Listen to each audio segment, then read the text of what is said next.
Hi guys, and welcome to DAHALIA'S Corner. I'm Dahalia. Over here we talk about things that we experience on a daily basis and how we deal with them with the use of scriptures as a new Christian woman. Now, if this sounds like something that would be interesting to you, feel free to subscribe, turn your post notifications on so you never miss a new upload. Like, comment, and share the videos with anyone they may be beneficial to. Now let's get into the video. Okay, so before I start today's video, I just wanted to say something. So I had an interview today. It was supposed to be an online interview over Teams. Now, the current job that I'm in, I use Teams every day. It's how we communicate, right? And I realized that I could not get into the interview. So I started trying. The meeting was supposed to start at 1:30, and from 1:15 I've been trying to access the link and I was not able to. So I read something that said try to click the link at the time of the meeting and not before. So I waited until 1:30 and I still could not get on. I sent an email to the person who sent me the link. The person has not responded. I was still not able to get on. And someone who knows me, who is there, has confirmed that they were contacted regarding my absence, and it was told that I did attempt. So my attempts were seen. However, they are not sure why I kept jumping off. It's just weird. I am a little disappointed because I did put my time in and I did try to know everything that I was supposed to know. I practiced questions and everything, and I really would have wanted to at least have a chance, you know. However, things like this happen in life, and I just want you guys to know that when things like this happen, do not allow it to break your spirit. Do not allow it to tear you down and to make you feel as if you wasted your time, because something may be right around the corner, something better, and God just wants you or wanted you to freshen up your interview skills or something, you know. Like, we don't know why the things happen the way they do, and we should always just trust in God and believe that everything happens for a reason, and remember that He works everything out for our good. Okay, so that I just wanted to say that. And I was like, okay, so I already penciled in my eyebrows and put lip gloss on, so why not just record the next video, right? So today's video is how to fast when you have work.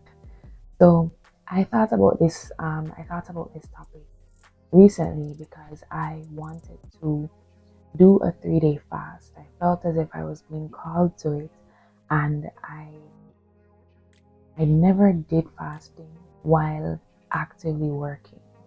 Okay, so the times that I fasted for days, I did not have work and I was home and I had a lot of free time, so it was easier for me. The fact that I had to do it while also having to be physically and mentally present at work, I thought it would be a good video, you know. I had to do the research, I had to ask the questions, and I just think it would have been a good video so that if you are wondering the same thing, you'd get some information. I want to start by defining fasting. Fasting can be described as a spiritual practice of abstaining from food or drink in order to have closer connections with God. Now, fasting while working requires a balance between spiritual focus and maintaining physical energy. Here are my tips on how to fast while working. So I have split it into preparing to fast, we have during the fast, and we have breaking the fast. So those are the 3 sections, and I also have a few additional tips at the end. So let's get into it. We're going to start with preparing to fast. the first tip that I have here is to choose the right fast. Choosing the right fast means that you are going to decide beforehand if this is going to be a fast from food, a fast from one meal, what type of fast is it? Are you able to drink, or is it a complete fast so you're not eating or drinking? The fasts that I do are usually for 3 days, 1 to 3 days, depending on how you are led. Because usually you will get signs, you will feel it in your spirit how long of a fast you need. Okay, and I feel like I was led to 3 days, and usually when I fast, I fast from morning and I break my fast 6 p.m. and I would drink water or unsweetened tea during fasting. So I abstain from food, solids, but I do drink a lot of water and I do have my tea unsweetened. I was not led to have my tea unsweetened. I just don't normally sweeten my tea, right? So that is what I have. So you need to decide beforehand what you're going to do, because planning really helps to make it run smoothly. All right. The other thing is to ensure that it aligns with your health. Okay, so you do not want to go having a full fast when you know that you're diabetic, right? So planning before you start the fast is important. Now, number two in preparing for the fast is to set intentions. So in setting intentions, you want to know beforehand why you're fasting. What is it that you're fasting for? And what are the spiritual goals that you want to achieve by the end of the fast? Once you do that, you keep these reminders in your head all day, because it's basically focusing on your goals, right? So throughout the day, you focus on why you're doing this and what you want to achieve. What spiritual growth are you expecting to have made by the end of the fast? The next thing that I have in setting intentions is to pray to God for strength and guidance, because we need this, especially if we're not used to fasting. If this is your first fast, you need to pray to God for strength and guidance so you can push through, because it will not be easy, especially if it's your first fast. Number 3 in preparing for the fast is to set your schedule. So this is basically if you are able to. So since we're working, if it is a case where you can ensure that you fast on a day or days that are not busy, or if you can move your schedule around so you do not have a bunch of meetings or things that are going to be demanding of you. But if you're not able to, then that is fine. You just work with whatever it is that you have. Now for during the fast. Okay, so my voice is not the best, and if I am being honest, I don't think it has been since I started posting videos. I don't know what's going on, but I am not ill. I don't feel ill. However, there's something going on with my throat. It's a little scratchy, and my voice is just really hoarse. Some days are worse than others, and I believe that today is one of the bad days. So bear with me, okay? The first tip that I have here is to stay hydrated. So this is if it is allowed. So if your fast does allow you to have liquids, then you can go ahead and ensure that you're drinking your water. You can have like clear broths, or just ensure that you're staying hydrated. Okay. Number 2 is manage your energy levels. So this kind of aligns with setting your schedule, as mentioned before, somewhat, because managing your energy level would include not doing too much strenuous work. So if it is a case where you don't have to be lifting stuff, you don't have to be exerting too much physical energy, then don't, because you will need the energy, because you are not eating to replenish this energy. Take short breaks if you're feeling fatigued, right? So take a little walk or just go outside and take some deep breaths and so on, because we need to ensure that we're maintaining whatever little energy that we have, since we are not eating. Number 3, for during the fast is to stay spiritually focused. I don't have to explain how important this is, because the whole purpose of the fast is to be connecting with God. So staying spiritually focused is probably the most important tip here. And how we're going to do this is use our breaks or our lunchtime and pray, read scriptures, listen to gospel music, worship music. Micro prayers are also very important. So if it is a case where you are on the go, but you decided to fast today anyways, micro prayers are really good.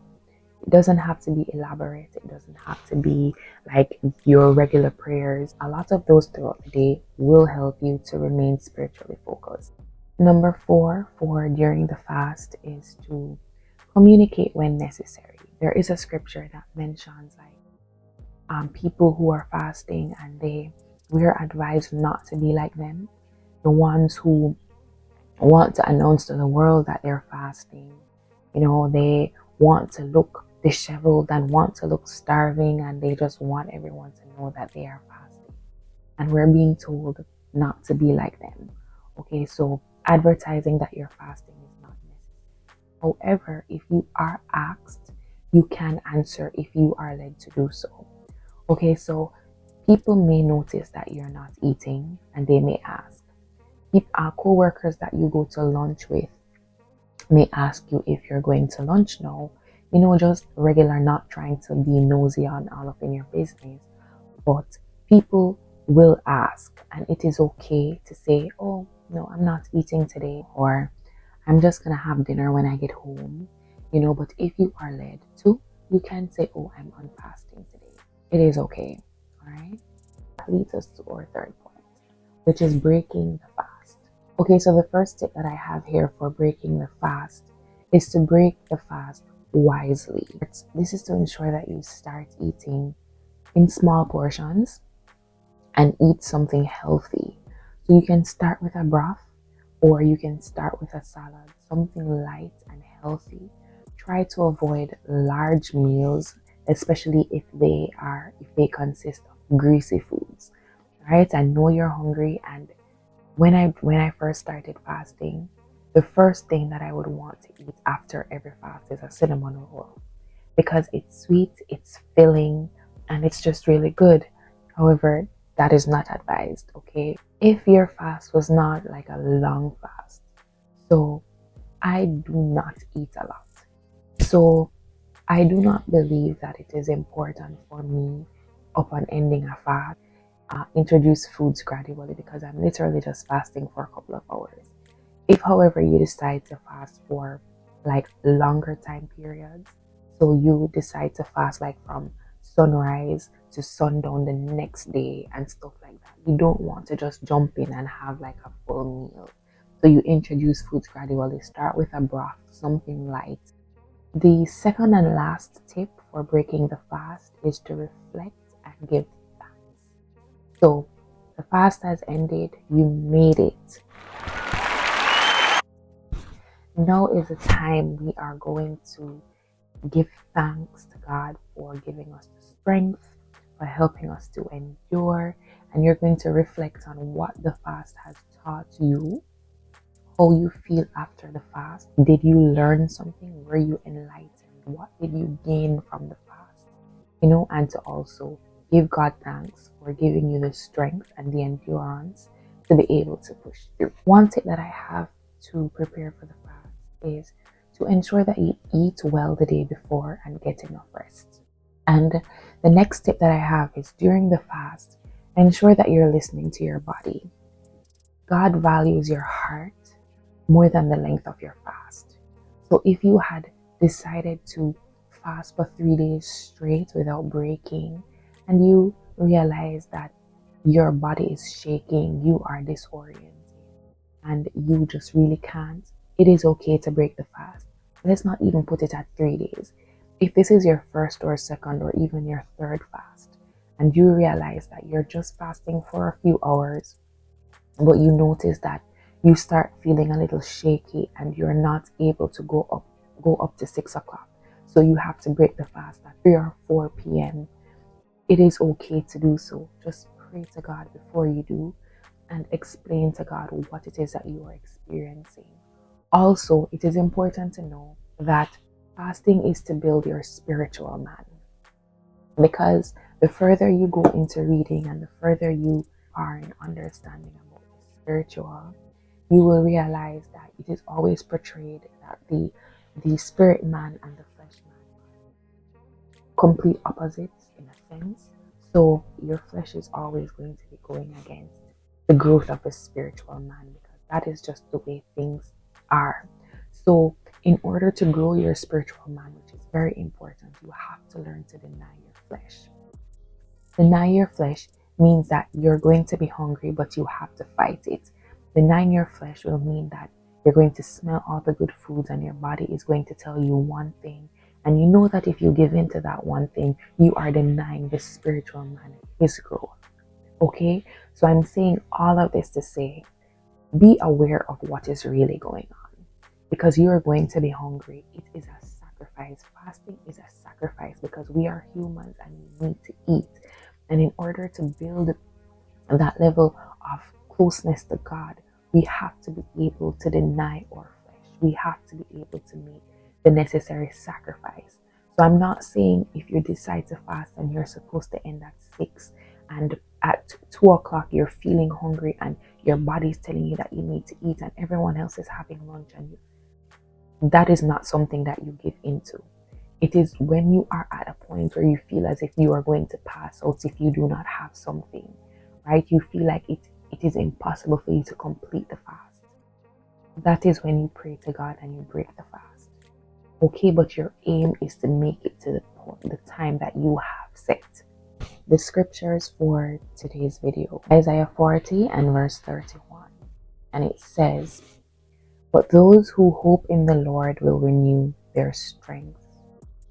So the next scripture is from Matthew, and this is a scripture that I was talking about. It's Matthew 6, verse 16 to 19. And it says, "When you fast, do not look somber as the hypocrites do, for they disfigure their faces to show others they are fasting. Truly I tell you, they have received their reward in full. But when you fast, put oil on your head and wash your face, so that it will not be obvious to others that you are fasting, but only to your Father who is unseen, and your Father who sees what is done in secret will reward you." These are the scriptures for today. Do read and reflect on them. And I really hope that this video was helpful to someone. I pray that it has planted a seed and that some of us would give fasting a try. You know, it is important for your spiritual growth. So give it a try. Even one day. Start with one day, maybe with missing one meal, and then see how it goes from there. Okay, thank you guys so much. And remember to like, comment, and subscribe. And share the videos with anyone they may be beneficial to. I will see you in the next video.